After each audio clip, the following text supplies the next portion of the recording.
Sabbath School, the heart of the church.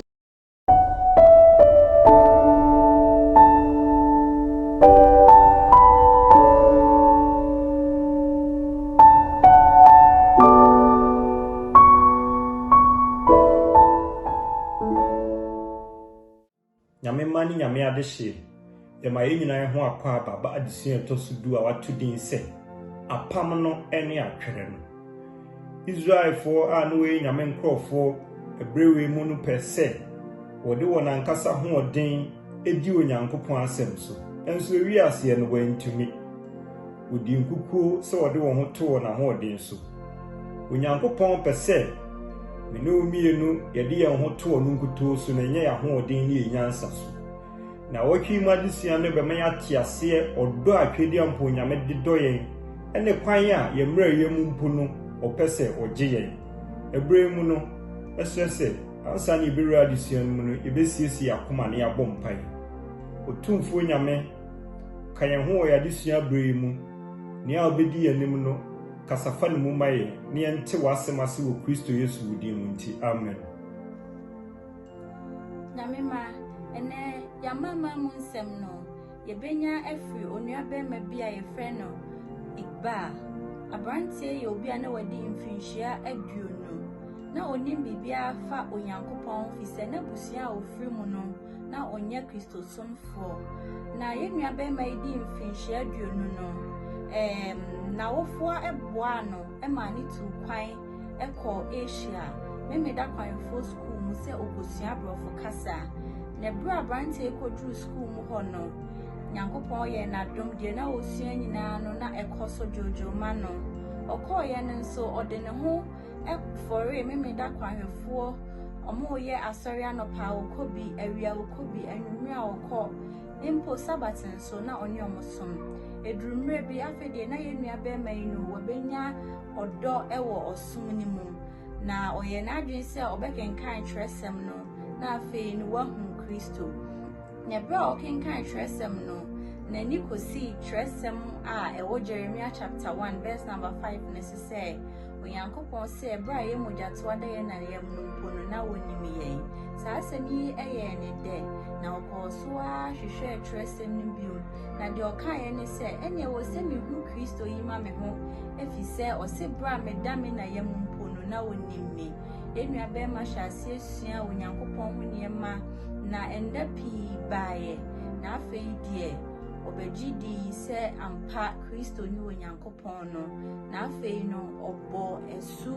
ebra na watna school mu ho 2.5 years no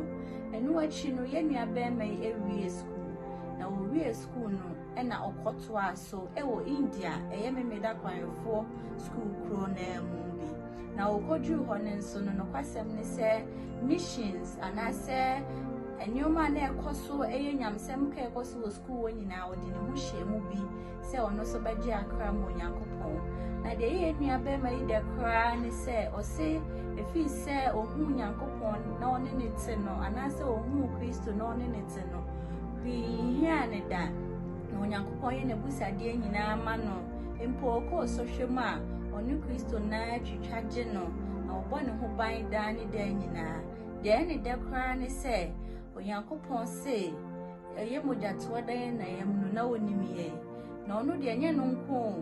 empo ye haw anase de ehia no ye empo enya hunu se ehia we no na ono nyankopɔn na hu dada a wo ye hu adwuma ma no enua ne se wo de nyankopɔn ase fi se wa solve the problems bebre ama no na oni onyankopɔn te no aye anigye sem ama ne da bia fi se obɔ ne ho ban oka ne ho na disrede ne nabusade ahodo nyina ono nyankopɔn nim kwan ofa so ye nyina empo nipa ofa omo so boa no nyina no ono nyankopɔn nim chen se de ono mu nim no ti o de nyankopɔn ase megidi se yen so no ye bebo ye de ye ho bebo nyankopɔn ye wo sa experience ko na se onyankopɔn ono nanim bibia na oye de ye ma ye embra esemu nyankopɔn hwa we so e woni doba Yesu di mu nti Ninia ewo ye na Awurade Yesu Kristo mu na misama akwa ababio eba Die Hard Shepherds enne ye wadi sua etoso edu adi sua atifi asem ne se apam no ene atwerɛ no the suan nkaebɔsɛm no Exodus ti a ɛyɛ aduonu nan ne mu a ɛyɛ mmiɛnsa onyame asɛm se na Mose ba bɛka Awurade nsɛm no nyinaa ne atemusɛm no nyinaa ɛkyerɛ ɔman no ɔman mu no nyinaa de ne koro agye so sɛ nsɛm a Awurade aka nyinaa yɛbɛyɔ nsɛm a Awurade aka nyinaa yɛbɛyɔ me nuanom ne adɔfonom sɛ w'ani gye adesua yi akyi yie paa wobɛhu sɛ twɛdi ampɔnyame ayi ɔman Israel afiri Misraim asase so ɔma wɔn fa ahodie ɔde ɔmo ankasa aba Sinai ɔbɛkyerɛ wɔn mo sɛdeɛ twɛdi ampɔnyame Isaac Nyankopɔn a ɔmo ate ne ho asɛm Abraham ne Jacob mu Nyankopɔn sɛdeɛ ɔte na n'anionyam mu no ɔkyɛɛ wɔn adeɛ a ɛne mmara edu no ɛwɔ Exodus chapter 20 na wofiri Exodus chapter 20 ɛkɔpem Exodus chapter 23 a saa 3 chapters ni nyinaa no ɛyɛ the code of the covenant ɛyɛ apam no ana atemusɛm no nkyerɛkyerɛ mu onyame ɛkyerɛkyerɛ mmara du no mu yie akyerɛ ne manfoɔ na wofiri chapter 23 na wura chapter 24 and 25 a onyankopɔn ne wɔn ɛyɛ apam waka apam no mu nsɛm nyinaa kyerɛ wɔn awie aka sɛ the main event no ɛba so na ɛnɛ ɛno na yɛsua mfa to ho paa ne oyere a ebi a waware ne uhu no wofa nadamfoɔ ansampo ɛna woka kyɛn sɛ wopɛ sɛ wɔware no na yɛkɔ fie yɛkɔbɔɔ kɔkɔɔkɔ saa nneɛma no nyinaa no ɛnkyerɛ sɛ ɔbaa no yɛ wo yere ɛnkosi da a abusua mmienu bɛtena ase na ɔmo agye atum sɛ wei ne yɛpɛ na yɛn nso yɛde aba nti nkwadaa yɛfiri na ɛkoro no yɛagye atum sɛ wɔyɛ wɔ kunu ɛne wɔ yere ɛnkosi saa ɛda no me nuanom ne adɔfo no deɛ mo ayɛ nyinaa na ɛnyɛ awareɛ na mo mmienu biribiara nkyerɛ sɛ moyɛ nnipa a yɛaka mo abɔ nneɛma a twɛdi ampɔn nyame ayɛ nyinaa no na biribiara ni hɔ ɛkyerɛ sɛ ɔman no ɛyɛ ne man na ɛyɛ sɛ ɔyɛ apam bi to wɔn so ɛne yɛfrɛ no nsoano ɛno ne seal na ɔmanfoɔ no afiri wɔn pɛ mu nso ka sɛ ane yɛagye atum sɛdeɛ ɔbaa no bɛgye atum na bɛrima no bɛgye atum ɛno ɛna ehia twɛdi ampɔn Nyankopɔn na ɛna desua yi no mamintwa Exodus eti a ɛyɛ aduonu nan ɛkɔ wura aduonu num mu mfoni kakra nkyerɛ ne nwura adesua no hu sɛ Sinai no Onyankopɔn de mmara du ama wɔn awie ɛno afei deɛ Onyankopɔn ama Moses abɛkan atemusɛm no akyerɛ ɔmanfo nsɛm a wɔde bɛbu wɔn atɛn wɔ asase a wɔrekɔ so ɔmo theocratic system no sɛ wei ɛde ne nsa kɔbɔ obi ani a yɛnya ne dan wei kɔfa virgin a yɛnya ne dan saa nneɛma no nyinaa no aba abɛkan akyerɛ ɔmanfoɔ no afei deɛ wɔwieɛ no wɔatwerɛ saa nneɛma no nyinaa in the book of the covenant atemusɛm nwoma no wɔatwerɛ agum wɔwieɛ no wohu sɛ Moses wasi an altar afɔrebukyia ɛwɔ hɔ ɛno akyi no ɔfa aboɔ akɛseɛ dumienu ebiara ɛkyerɛ Israel abusuakuo baako wɔwie ɛno akyi no ana wɔhyew ɛne asomdwie afɔre the burnt and peace offering ana wɔbɔɔ no wɔ hɔ ɛno akyi no aboa a yɛde bɔ afɔdeɛ no ɔfa mogya no half of it emu fa ana wɔde yɛ afɔrebukyia no ɛso na owie ya bio no ɛna ɔsan ɛkan atemmuo no mu nsɛm ɛkyerɛ wɔn bio ana ɔmanfoɔ no ɛgye so sɛ deɛ Onyankopɔn aka biara no yɛbɛyɔ na Moses wie ɛna mogya ɛfa na aka no ɔpetepete gu ɔmanfoɔ no so ɔpete gu ɔmo so wie no ɛna ɔkasaeɛ sɛ this is the blood of the covenant the Lord has made with you today. Wei ɛne apam emogya de pete mo so apam a twedi ampo nyame ne mo apam ne dai no ɛho mogya na me de pete mo so yi na ɛno akyi no Yankopɔn ɛma ontimi mfa ɔmanfoɔ ni nyinaa nkɔ bepɔ no so na ɔma ɔmanfoɔ no elders mpanifoɔ a na ɛda ɔmanfoɔ ni nyinaa no na ɔmoyɛ maako 70 ɛna ɔfa asɔfoɔ mmienu Nadab ɛne Abihu ɛna ɔde Joshua ka no timpanifoɔ aduoson and 74 people ɛna ɔmo kɔ Onyankopɔn bepɔ no so ɛne Onyankopɔn ɛkɔto nsa edidiye adɔfo no Exodus chapter 24 apam a yɛka ho asɛm sei ɛna Bible ne twa ɛho mfoni ɛkyerɛ na ansa ne yɛbɛwura memene da adesua ne mu no ma menkae wo sɛ me nuanom Japan ɛyɛ exposition ɔmo yi ɔmo man na kyerɛ ti ɔmo fa nipa 28 million for 90 days visa wo ho na pese otu kwan kɔ man foforo bi so na wo pe travel experience a wo betumi di Japan akwanyan anya wo travel experience momi emfasa akwanya we adofo no ni nyame ma ne sai kai mo bio se yemfoni yem video ye bibia ye no se ya wo fe na pese wo ye bi wo aye fro ase wo pese wo ye bibia ye design bia na ye nuanom DHS prints omo ye SDA fo a omo wo taifa omo ebe ye bibia ye design bia ma na de twato se wo ye nkate ho adwuma bia se wo do se wo ton se ye den o ma Christy peanut butter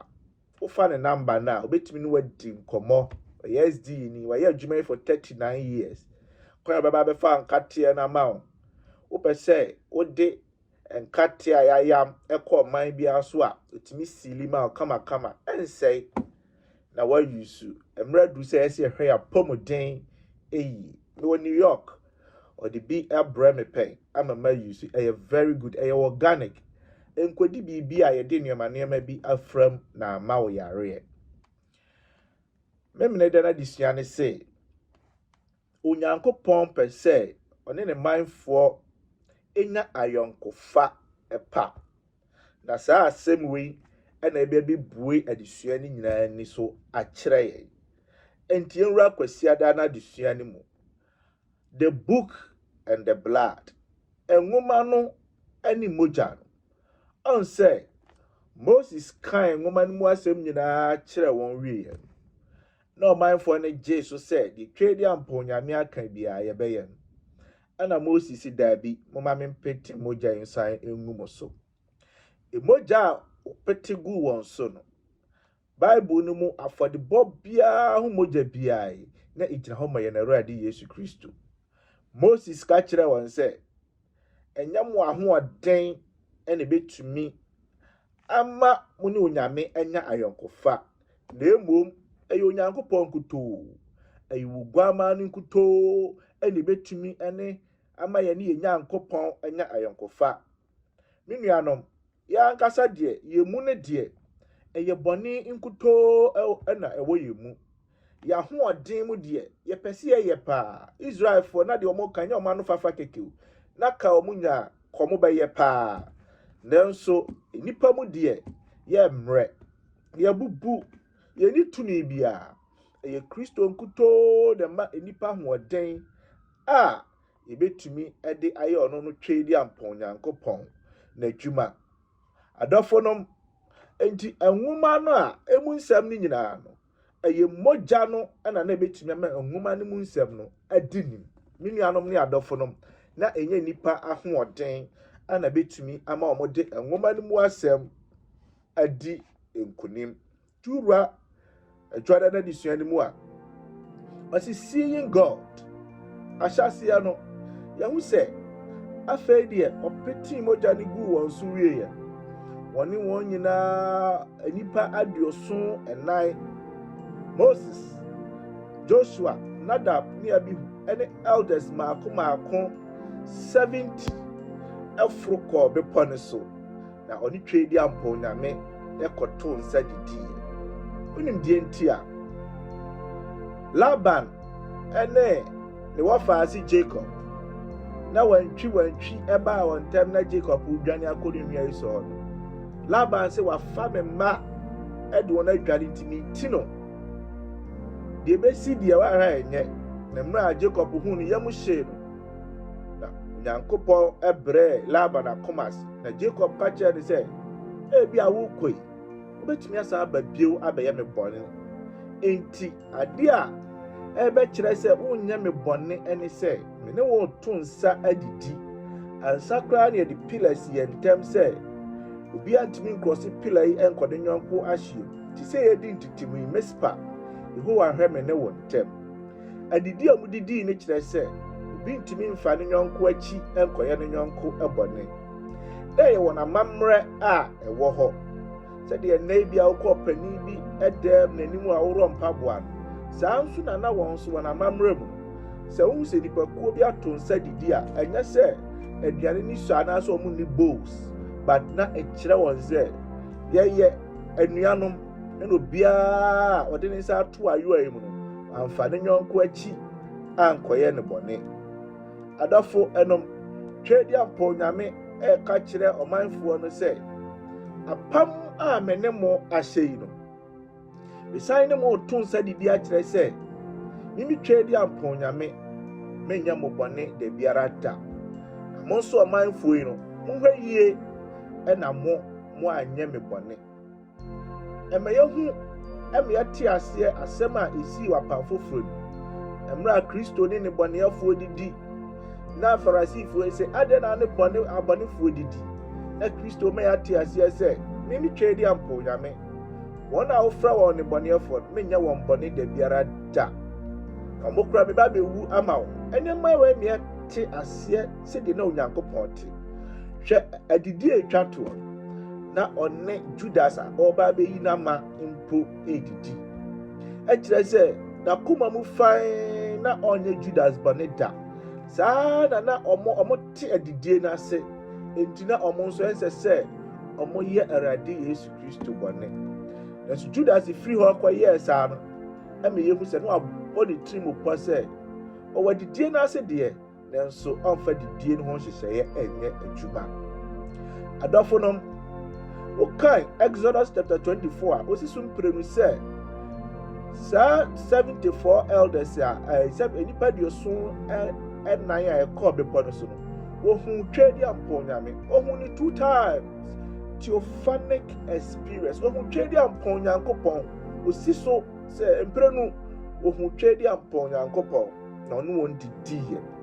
adɔfo no arahusɛm na wɔ mu ni sɛ enipa mienu a Bible ne bɔ wɔn din sɛ Nadab ne Abihu a no wɔka 74 elders yi ho no ɔmo bae efie no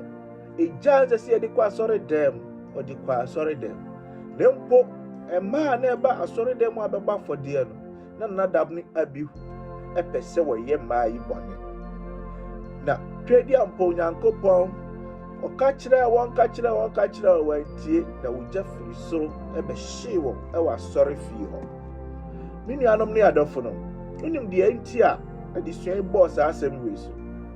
na wɔahu Nyankopɔn face to face o na ɔne Nyankopɔn ato nsa adidi o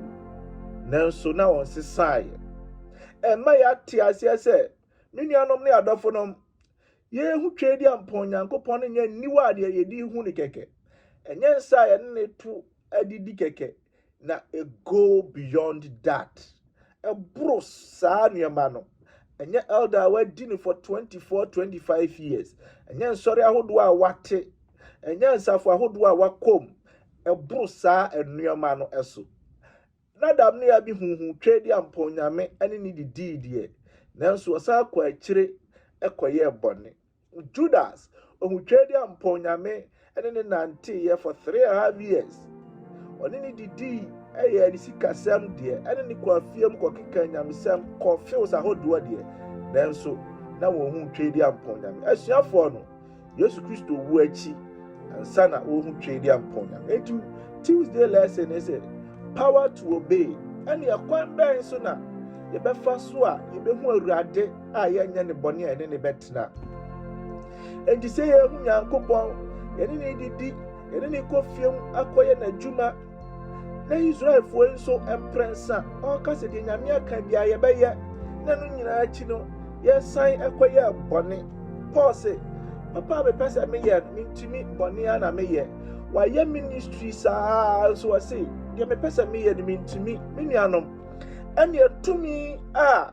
ye di be di sa asem yi so firi hwan ye firi twedi amponyame ye di kan ye ntimi nye no momi ye hu se ye mre ye bubu ye ne boniafo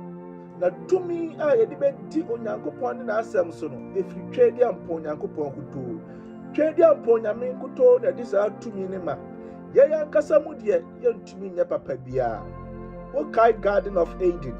ade no Onyankopɔn ne nkwadua no esi won chen no amfa nkwana nhyɛ wo mu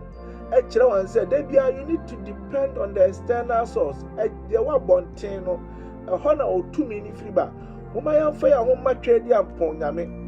enya sorry a yakɔ ne nkoa ne Bible a e bia ya kyerɛkyerɛ mu kyerɛ afoforo wo wa ho a unkuto tumi bu nkotodwe bompaye otu onyame ho dwom wa utumi firi bepam sɛ makɔsra obi a ɔda ayaresa bia minim no ambulance bi etwa mu ko tumi kan wa komam sɛ twedi amponyame gye onipa kroi ɛdeɛ na wo ya ma afoforo wɔn a wɔnya SDA fo hu wɔn a anamo bɛn na wo no wɔn tu nipa ehu adeɛ na wo hu wɔn ho saa na mo ada bia yɛtu no ɛna twedi amponyame egyina so ɛyɛ bibi mayen dukan Ezekiel chapter 36 I say ene dia che de mabɔ akoma foforo ato mu meni anom ye ka akoma ye de tu nipa foforo mu a obi biara ni wa obetimi aye akoma impo ye tu nipa foforo akoma ade akoma foforo atum no etimi de machine tu obi akoma mu every minute bi akoma no ahwe ye etimi bɔ emprenu etu ye least mistake every second sorry si maybe akoma ni timi bɔ emprenu enti sa akoma na anya anso ne ho mu ammo a na wuyi a ogro ho nipa no wawu menianom heart transplant edin pa twedi amponyankopɔn kuto de betimi aye heart transplant obaya akoma foforo akoma we die enye se wo de tenase keke wo de tenase adi na asem eso ye betimi adi onyankopɔn asem no so emira de bia ne agya ye pemu amatwedi amponyame Paul bra nyina akire no say na mihu awurade Yesu Kristo ansa Paul to aso say afa de me mra de nanso me den menuanom si ehu Nyankopɔn a aniso yi de ya mra nanso ye be ye den Onyankopɔn kuto de timi ma ye di na asem eso ewiase abone atwa ye ho ahia yi de ye die de ye nom upia de wo hu yi ahoɔden mu ntumi nya bibia the power to obey to me yɛde di onyame asɛm so onyame kopɔn adi mogya no peti Israel fo so mo hu sɛ wɔn tumi no afiri mogya no mu na ɛba afiri oguama no nkutɔ osɔre anɔpa ayaka John chapter 12 ɛkɔ akɔpem the last chapter Kristo kwan ɔfa so wi na ɛnse sound Kristo wuo no nkutɔ na timi gye afoforɔ nkwa ɛno nana Moses person mindful ne tia sɛ mo ahoɔden mu de mu ntumi tinya nwanwa sɛ na wɔtwe bia chi no wɔkɔya na ɔkoto